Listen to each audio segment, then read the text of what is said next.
Party full बहुमत की सरकार में मेजोरिटी में आ गई सेंट्रल में, तो उन्होंने जो कुछ वादा किया था आपको भी पता है, आप तो पत्रकार हैं, पत्रकारों को तो खूब पता है।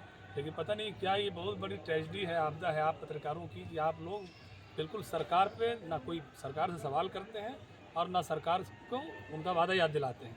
बल्कि आप लोगों को मैंने देखा मुल्क भर में ये ट्रेंड चला है कि पत्रकार लोगों को पता नहीं क्या एक अजीब सी इनकी प्रॉब्लम है कि अपोजिशन के लोगों से सवाल करते हैं, ये 70-80 साल पुराना हिसाब किताब मांगते हैं। भाई आप क्यों नहीं पूछते हैं कि आप आए थे जब सरकार में तो आपने वादा किया था कि हम हर साल सालाना 2 करोड़ नौजवानों को नौकरी देंगे मुल्क में। 10 साल गुजर गया, 11वें साल में सरकार में आ गया, तीसरी बार चुन के आपने कहा था कि 15-15 लाख अकाउंट में देंगे। सबसे बड़ी बात आपने वादा किया था कि सबका विकास, सबका साथ और सबका विश्वास।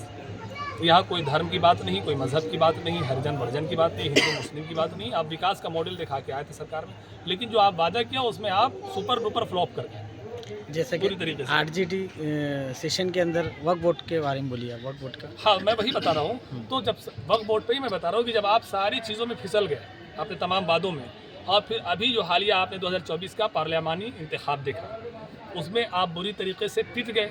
आप 400 पार की बात करते हैं, 240 पे आपके बुक हो गए। तो अभी आपके सामने 4 रियासतों का इलेक्शन है। अभी कश्मीर में जो इलेक्शन हुआ, जी J&K में, अभी महाराष्ट्र में इलेक्शन है, झारखंड में इलेक्शन है और हरियाणा में इलेक्शन है। तो अब कौन सी चीज़ लाएं, कौन सी खुशबू सुंघाएं, अपने हिंदू भाइयों को भ्रमित करें, देश के भोले वाले हिंदू भाइयों को। किस बात आप फिर क्या हम उनसे वोट लेके इन 4 रियासतों में अपनी हुकूमत कायम कर सकें? तो जब देखा कि कोई आसार नज़र नहीं आ रहा, तो इन्होंने फिर वक्फ बोर्ड का एक शोषा छोड़ दिया। पार्लियामेंट जान रहे हैं कि हम माइनॉरिटी में अल्पमत की सरकार चला रहे हैं, वक्फ बोर्ड में कुछ नहीं होगा। ना नायडू हमारा समर्थन करेंगे, ना नीतीश कुमार की जेडीयू करेगी और ना चिराग पासवान की पार्टी करेगी। ये सब सेकुलर विचारधारा के हैं।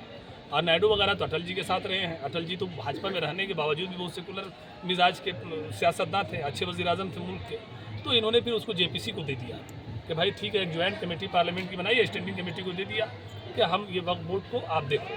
कहने की बात यह है कि आप वक्फ बोर्ड पर क्यों हमला करना चाहते हो, या वक्फ बोर्ड में क्यों आप इंटरप्टेड होना चाहते हो, या डीएम के अधिकार को, डीएम के अख्तियार में अब वक्फ बोर्ड को क्यों देना चाहते हो कलेक्टर के अधिकार में।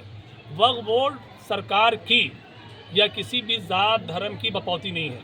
ये हमारे बाप दादाओं ने, हमारे पुरखों ने दिया है वक्फ बोर्ड की ज़मीन। और हमने रिक्वेस्ट किया था सरकार से कि आप जो हमारे बाप दादा ज़मीनात दे रहे हैं मदरसों को, मस्जिदों को, खानकाहों को और मकातिब को, मज़ारात को, तो उससे सिर्फ ये होगा कि हम तो रिफाही काम करेंगे, उसको हम मुसलमान बच्चों की तालीम पर, उनकी मुआशियात पर, उनके इक़्तिसादियात पर, यानी इकोनॉमी वगैरह पे खर्च करेंगे।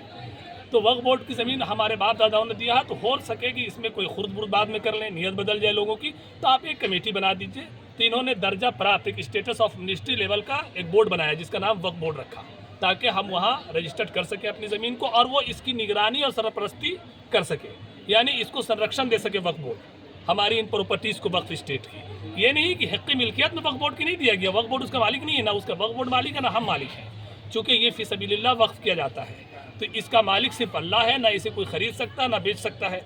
तो पता नहीं इन्हें क्यों इतना परेशानी है, इनके पेट में क्यों दर्द है कि वक्फ बोर्ड पर हमला करना चाहते हैं। तो ये वक्फ बोर्ड ख़त्म नहीं करना चाहते, देश के भोले भाले हिंदू भाइयों को भ्रमित करके 4 स्टेट का चुनाव जीतना चाहते हैं। जैसा कि कहीं मदरसों को टारगेट किया गया है आपके यूपी में, मध्य प्रदेश में, और कहीं अभी बीच में गणपति के पीरियड में भी कुछ हादसे हुए हैं। तो मदरसों को, भाई ये मदरसों को क्यों टारगेट करते हैं? इसलिए कि ये टारगेट करने के लिए इससे सॉफ्ट चारा क्या हो सकता है कि मदरसा माइनॉरिटी से ताल्लुक़ रखता है और मदरसे में मजहबी तालीमात दी जाती है। कभी गुरुकुल का आपने सुना है कि उन्होंने टारगेट किया हो?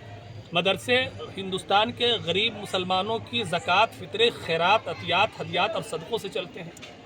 हमारे वो लोग जो ठेलिया लगाते हैं, जो रिक्शा खींचते हैं, जो सब्ज़ी बेचते हैं, जिनकी तालीम के लिए कोई सरकार ने मैनेजमेंट नहीं किया है, कोई स्कूल और कोई व्यवस्था नहीं किया है, लिहाजा ऐसे बच्चों की तालीम के लिए, उनकी कफ़ालत के लिए, उनके रहने, खाने, पीने और पढ़ने के इंतज़ामात मदरसा देखता है।